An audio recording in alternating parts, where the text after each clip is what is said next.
আসসালামু আলাইকুম। Hello everyone, সবাই কেমন আছেন? আশা করছি আল্লাহর রহমতে সকলেই অনেক ভালো আছেন।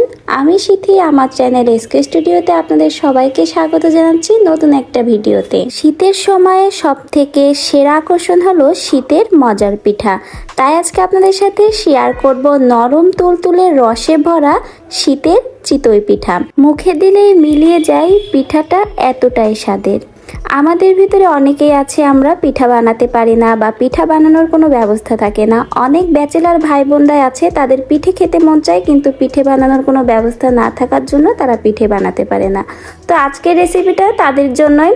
কিভাবে আপনারা সহজেই পিঠে বানানোর ঝামেলা ছাড়াই এই রসে ভরা পিঠাটা খেতে পারেন সেই রেসিপিটাই দেখাবো। তাহলে চলুন দেখে নিই। শীতের এই সময়টায় বাইরে বের হলেই দেখবেন নানান ধরনের পিঠার স্টল, বাজার ঘাটে সব জায়গায় দেখবেন নানান ধরনের পিঠা বানানো হচ্ছে। তো সেখান থেকেই কিন্তু এই পিঠাগুলো কিনে নেওয়া আসা পিঠার স্টল থেকে। আর এই পিঠা দিয়ে কিন্তু আজকে রসে ভরা চিতই পিঠা বানাবো। পিঠা বানানোর কিন্তু কোনো ঝামেলাই নাই। তো যারা পিঠা বানাতে পারেন না তারা কিন্তু এভাবে বাজার থেকে এই বানানো চিতই পিঠাগুলো কিনে নিয়ে আসতে পারেন। আর তারপরে বাসায় কিন্তু সামান্য কিছু উপকরণের মাধ্যমেই মজাদার এই রসে ভরা পিঠাটা তৈরি করতে পারেন। তো তার জন্যই প্রথমে আমি এখানে পরিমাণ মতো গরুর দুধ দিয়ে দিচ্ছি একটা পাতিলে। এখানে আমি লিকুইড দুধটা ব্যবহার করছি। আপনারা চাইলে কিন্তু দুধের গুঁড়াটাও পানির ভিতরে গুলিয়ে তারপরে দুধটা তৈরি করে নিতে পারেন।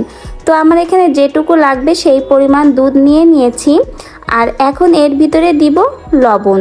যেহেতু মিষ্টি জাতীয় খাবারে কিন্তু মিষ্টির স্বাদটা পারফেক্টলি পাওয়ার জন্য অবশ্যই একটু লবণ দিতে হবে। তো সেজন্য পরিমাণ মতো একটু লবণ অ্যাড করে দিচ্ছি। আর এখন ভালো করে কিছুটা সময় জাল করে নিব। লবণ আর দুধটা একসাথে কিছুটা সময় জাল করে মিশিয়ে নিব। যে সকল ব্যাচেলার ভাই বোনেরা পিঠা খেতে চান কিন্তু পিঠা বানানোর সময় পান না বা ব্যবস্থা নেই, তাদের জন্য কিন্তু আজকের রেসিপিটা দেখাচ্ছি। অবশ্যই কিন্তু ভিডিওটা দেখবেন আর এভাবে কিন্তু সহজেই বানিয়ে নিতে পারবেন। দুধটা যখন খুব ভালো করে জাল হয়ে যাবে তখন এর ভিতরে খেজুর গুড় অ্যাড করে দিব। রসে ভরা চিতই পিঠা যদি খেজুর গুড় দিয়ে করা হয় তাহলে কিন্তু ঘ্রাণটাও যেমন ভালো আসে, স্বাদটাও কিন্তু অনেক বেশি ভালো আসে। এখন এর ভিতরে আমি খেজুর গুড়টা অ্যাড করে দিচ্ছি। আর মিষ্টি জাতীয় খাবারে অবশ্যই কিন্তু মিষ্টির পরিমাণটা ঠিকঠাক হতে হবে। যে পরিমাণে এখানে আমার গুড় লাগবে সেটা অ্যাড করে দিয়ে নাড়িয়ে চাড়িয়ে দুধের সাথে মিশিয়ে নিব। আর একটা রস কিন্তু তৈরি করব পিঠাগুলো ভেজানোর জন্য। তো অবশ্যই কিন্তু আপনারা এখানে মিষ্টির পরিমাণটা ঠিক মতো হয়েছে কিনা সেটা চেক করে নেবেন। যখন খুব ভালো করে জাল হয়ে যাবে তখন এটা নামিয়ে নিতে হবে।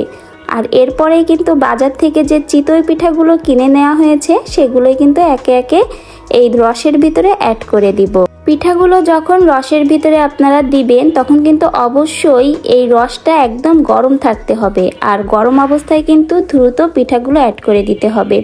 রসটা যদি ঠান্ডা হয়ে যায় তাহলে কিন্তু পিঠার ভিতরে ঠিকঠাক রসটা ঢুকবে না।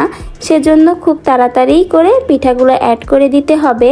রসের পরিমাণ বুঝে কিন্তু এখানে পিঠাটা অ্যাড করবেন। খুব বেশি যদি চেপে আপনারা পিঠা দেন তাহলে যখন পিঠাগুলো রসে ভরে ফুলে উঠবে তখন কিন্তু পিঠাগুলো ভেঙে যেতে পারে। তাই নাড়িয়ে একটু দেখে নেবেন। যদি দেখেন রসের পরিমাণটা এখনও কিছুটা বেশি রয়েছে তাহলে কিন্তু আপনারা আরও কিছু পিঠা অ্যাড করতে পারেন। কিন্তু রসের পিঠায় যদি একটু রস নাই থাকে তাহলে কিন্তু খেয়ে স্বাদ পাওয়া যাবে না। সেজন্য একটু বেশি পরিমাণ রস রেখেই কিন্তু আমি পিঠাগুলো অ্যাড করে দিয়েছি। আর এখন এই গরম অবস্থায় ঢাকনা দিয়ে রাখতে হবে। 3 থেকে 4 ঘন্টার মতো আপনারা কিন্তু ঢাকনা দিয়ে রাখতে পারেন যদি আপনারা ঝটপট খেতে চান। আর যদি আপনাদের হাতে বেশি সময় থাকে সেক্ষেত্রে কিন্তু রাতে ভিজিয়েও আপনারা সকালে খেতে পারেন।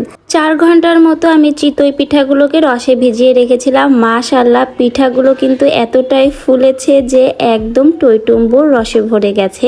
যারা এখনো শীতের পিঠা খাননি বা বানাতে পারেন না অবশ্যই কিন্তু আবার আজকের রেসিপিটা দেখে বাসায় কিন্তু ঝটপট বানিয়ে নিতে পারবেন এই রসের পিঠা। বাজার থেকে কিনি। আর পিঠাটা দেখুন এতটা সুন্দর সফট হয়েছে, একদম কিন্তু রসে ভরে গেছে আর মুখে দিলেই কিন্তু মিলিয়ে যাচ্ছে, কোনো রকম ঝামেলা নেই। বাজার থেকে কিনে তৈরি করে নিলাম রসে ভরা শীতের চিতই পিঠা। আশা করছি যারা এখনো শীতের এই পিঠাটা বানিয়ে খাননি বা বানানোর ব্যবস্থা নেই, খেতে চাচ্ছেন, তাদের কাছে আমার আজকের রেসিপিটা অনেক উপকার এসেছে। তো ভিডিওটা ভালো লাগলে লাইক করে দিবেন, চ্যানেলে নতুন হলে সাবস্ক্রাইব করতে ভুলবেন না। সকলেই অনেক অনেক ভালো থাকবেন।